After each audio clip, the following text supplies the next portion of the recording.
to name our school. So we are super excited to have created this micro school within the school for our district. We're just waiting to make sure, Mr. Gosson, do you have any words before we start here, or do you want to? What does everybody think about the school? Looks pretty good, doesn't it? How many people thought it would change that much? Did you think it would change that much? When they were tearing it apart, I was kind of wondering if they were ever going to get it back together. And if you just saw this place a week ago, you'd be pretty amazed at how great they have it looking right now. And that's not just the construction people. We had a lot of the teachers and paras and people unloading storage bins and really working when they really didn't need to be here. So just total team effort, definitely. Got a few things to button up yet. I wish I could have had you see our new cafeteria and kitchen and stuff, but that stuff's not quite ready yet. We do have an inspector coming tomorrow. We hope that goes well. And then next week we get started. This is going to be a pretty cool thing that you're going to hear about today. We've got some teachers that are, I would say, excited, probably a little anxious, because as most of us know, change is hard. But in education, I think what we've been hearing for a long time now is that we need to change it a little bit. We need to do some things differently. And that's what you're going to hear about. All right. So here is our amazing Mrs. Yeager. You can come on down here too. These are our, we call them learning experience designers. So we think of them as they're designing experiences for our learners, because I think sometimes teaching, we come back to that conventional mindset of it. So yes, I get to share, and I said, I'm hoping our team chimes in here too. So when this first got brought up of why, people ask, why would you even think about putting a school within a school, a micro school, in a rural public school district? This normally does not happen in public and especially rural districts. And we really talked about, we were tired of kids just coming to school and checking out the boxes. They're sitting there, they're regurgitating information, they take the test, they forget about afterwards, they do it again, and this cycle just kept going. We didn't feel that empowerment there, that engagement. And we felt like if we're gonna give them the skills to get out in this complex world, it needs to be more than coming in, filling the blanks, taking a test and moving on. And I guess my big thing... You want me to chime in? Yeah, I want you to chime in, yes. Or in some cases, not checking off the boxes. Yeah. I mean, let's be honest, that's a big thing. And a lot of you have had kids go through the school, and it's, even just getting them to check off the boxes. Why? So that's a big thing too. There's a lot of kids that play the game of school very well, check those boxes off, jump through the hoops, but then there's a lot of them that are like, I don't want to play that game.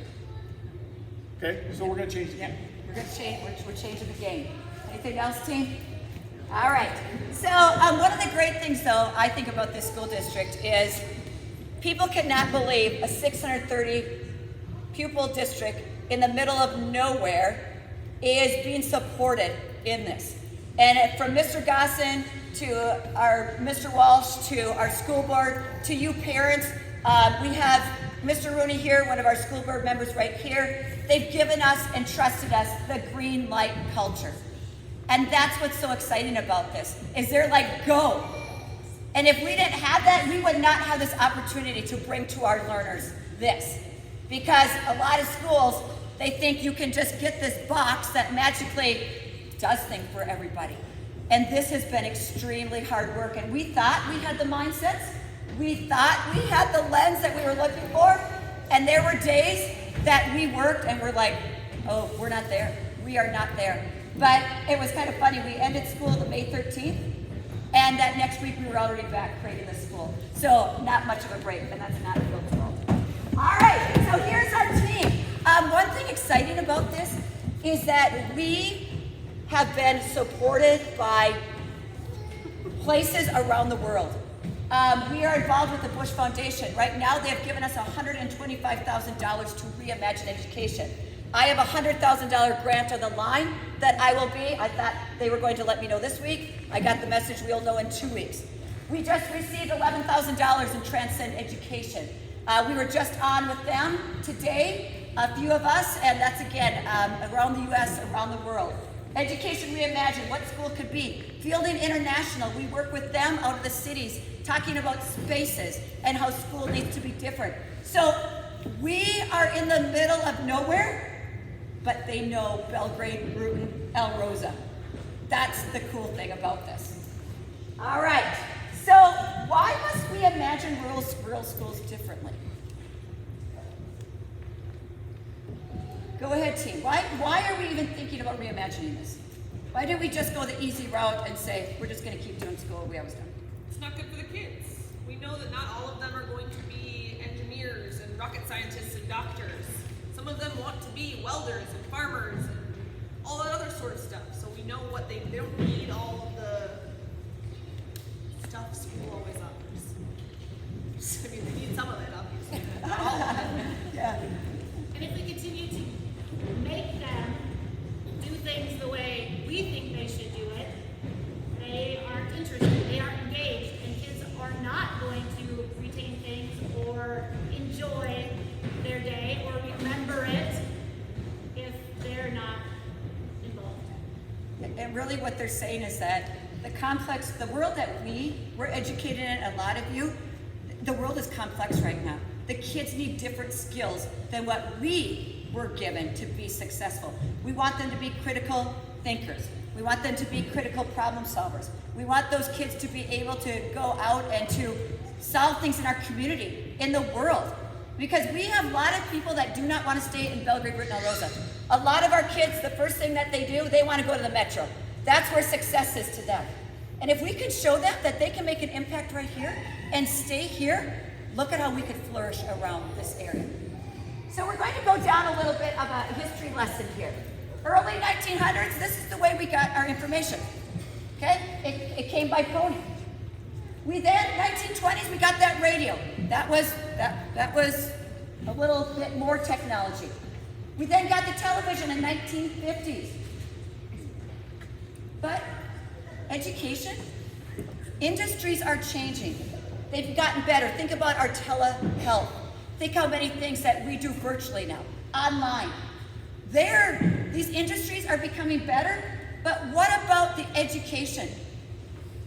I think it still looks pretty similar to what I received. And so we think about the 1950s. Kids, does this look a lot like your classroom? Okay? That's good. We don't want it to look like that. We want you to get ready for all the complex things that are happening in our world right now.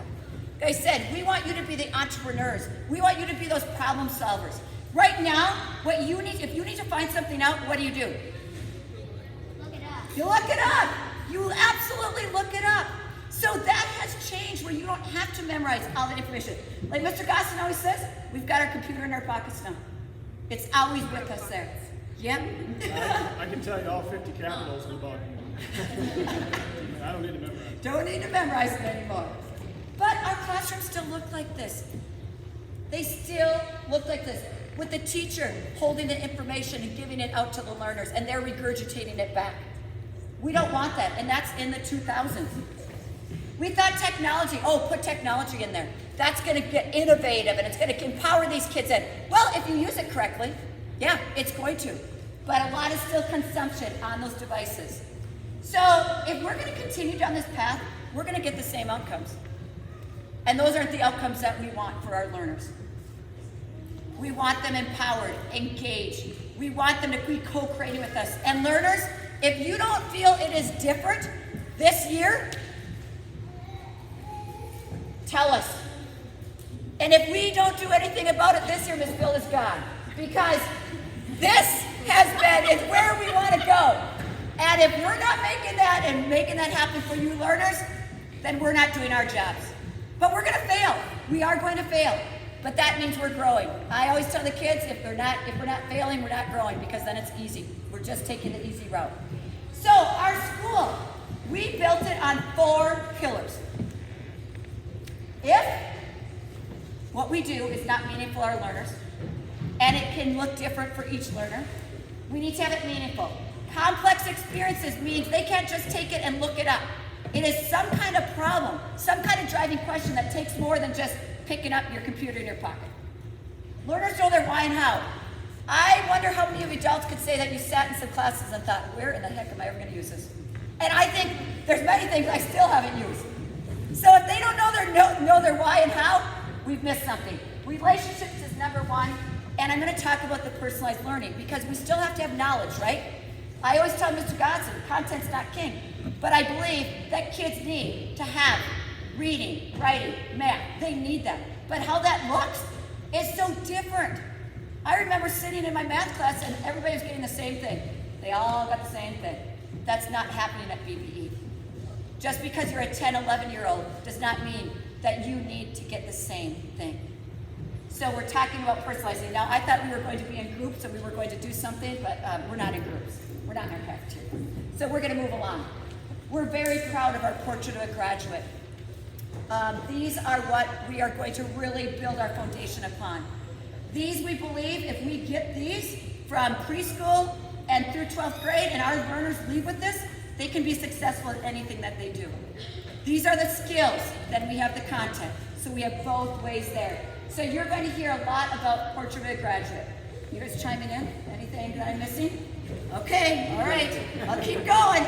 Our learners, we decided, is that feedback and assessment is huge. So our learners are going to give feedback and reflect on those skills and content each week that they're going to give to us and you. So they're going to comment and reflect on the soft skills, on what they've been learning, so that we can also give them feedback back. Our schedule. Oh, this excites me. Because how did you go to school last year? Like what? How did you go to class? How did that happen? How did your day look? You went room to room. You'd go to math, right? Then you'd go to reading, then you'd go to science, then you'd go to social, and we just heard you like cows. We just going from room to room to room. And if you wanted to stay longer, we said, nope, bell's ringing, move on. Yep, even if you're interested in something, we don't care. You have to go to math. It's no longer going to be this way. We have now brought into our thing. We no longer have. We have these subjects, but we put them into STEAM and humanities. So when you look at our schedule here, and Mr. Gosson spent endless hours trying to figure out how this works with our pre-3 schedule too. A little bit of anxiety on my end. But Mr. Gosson, he listened, he just grew in the listening. We told him all summer long he was growing in that. So as you can see, this does not look hour to hour to hour, does it? So our STEAM is going to be math and science working together. Humanities is going to be reading and social together. So as you see, Genius Time, we want our learners to explore what they want to explore. If somebody's in photography, we're going to get what you need for photography. We're going to connect you with a local photography person. We're going to let you explore what you want to explore. Now, you will see what we call lab time. Lab time is more personalized, conventional. Did I say that correctly? More personalized, but a little more conventional. Because during that math and reading time, if we see Mrs. Amundsen on area of a triangle, she's at a beginning level, we're going to take her from that beginning level and we're going to see what she needs to grow, to be hopefully proficient in that. Now, if Mrs. Knudsen comes in at a developing an area of a triangle, we know what we're going to need to do with her. So we're working on proficiency scales of our competencies to know where each one is at and take them from where they're at. Because I'm tired of kids sitting in a classroom eating the same thing at the same time all of the time. That's not right for our learners. So that will be our math and reading time. Then, authentic. Then we go into our driving questions. So about 6 weeks, we have a driving question. And that driving question, you may have seen in the classrooms, they're not the way, because we're not designing them, our outdoor spaces. The learners are going to have their first driving question of, how do we create a school that is a joyful, curious place for both adults and learners to be in? They're going to be creating this. I wanted these classrooms to have no furniture. I was glad when the furniture was back ordered and not here. I told Austin, what are you doing with all that furniture in your room? I said, get it out. We're not starting this for 3 weeks. Yes, This is it. so I said, because the learners need to create what the spaces look like. And I'm going to get to spaces. But you will see they are into their challenges right there. We also have our specials that will be happening, and that's where they'll be more into their groups at that time. Anything on? You skipped advisory. Oh, advisory. Oh my gosh. That's the most important thing too. Advisory is a time that we're going to build our relationships with our learners. It's going to be a time that we work on social emotional pieces. It's a time where we may just need to have conversations about things. So we're going to grow that family kind of atmosphere there with advisory time. No more on the schedule? Okay. All right. So going into spaces. Okay, we got 2 minutes. Okay, so here I go. All right. So we work with Fielding International, Nathan Strangey. He actually has opened up his own authentic designing school. And they have designed schools around the world.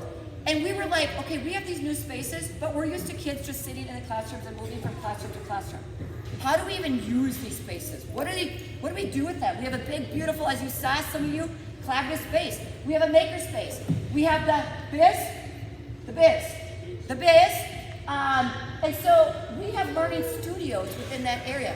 We have a broadcasting room, a green screen room. These are spaces that we're not used to. So as you can see in that elementary wing, 4 learning studios, a collaborative space, conference rooms, maker space, broadcasting studio. We have this whole collaborative area, and we have the biz, the media center area in that part. We have space. So how we're going to use that is going to look like this. That's the middle school spaces. So you will see that these are kids. Sometimes those same kids will be together. Sometimes all the yellow, all the pink, all the green. Not for very long though. That's not going to happen very long. Because when they move out of that learning studio, as you see, they're going to be starting now to be mixed depending on what they're doing for projects, maybe where they're at in the learning journey. And you will see we have different learning experience designers sitting out there. Some are working by themselves. Our spaces look differently than a conventional school. So I thought this was kind of a good picture of, and we're thinking as we're designing, how are we using those spaces in our designing? And it's going to look like you're going to come and you're going to look like, what is going on here? Ask the kids. They're going to tell you what's going on here. And if they can't, then it's on us to have that happen. So sometimes we'll bring them all together in our collaborative space. Sometimes we'll come back for reflection. We talked about today. If we ask every day, did you have a meaningful learning experience today? And they can give us that. Well, wow, what an opportunity. Because a lot of kids come home and when you ask them, there's nothing happening, right? If we can get those kids running to school the next day because they want to be here, that's what we want. That you don't have to force them to come to school. Or that the only reason they're coming to school is to just see their friends. We want them engaged in what they're doing. And that's on us and them to co-create together. So our school is going to be opening. We don't have a name for it. The learners will be helping us do that, but we are thrilled. And if you start looking at KnowledgeWorks, you will be seeing Belgrade Root and El Rosa. They have been interviewing us.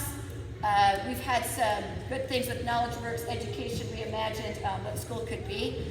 They want to know what's going on here. So we thank you for your support.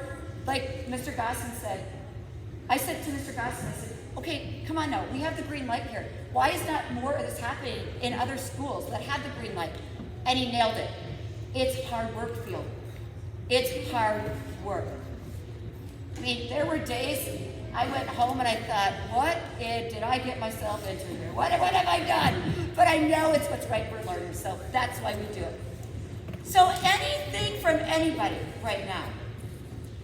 We are thrilled to answer anything. Even from our learners. Oh, it's Miss Field, come on. Normally you have how many questions? No questions for us? Oh! they keep saying they're going to give me proper copy to revert myself. Yeah, I said, yeah, that's right. Yes. Another thing that you will be seeing, though, we had sessions today. Mr. Gosselin led one, I led one, Mr. Welsh and Mrs. Spanier and Gregory, and we talked about ungrading. I was that kid, I think many probably of us was, I was going to do whatever I had to do to get that GPA and that ranking.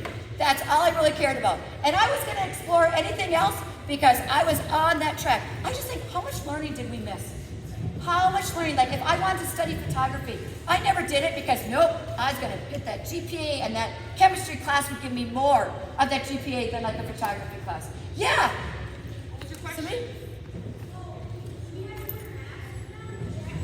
No, that is your choice. Your choice. Right. Okay. Yeah, on the buses. Thank you. Yep, on the buses. So if you have, I mean, we are hoping to be, we want you to come visit our school. Come anytime. We want you to be experiencing this with us. You are our team. But thank you for supporting us in this tough work. But it's not going to be a straight line. No. Say that again. Mr. Gosselin with the code, will we? I hope so. We hope so. All right. If you haven't visited our classrooms yet,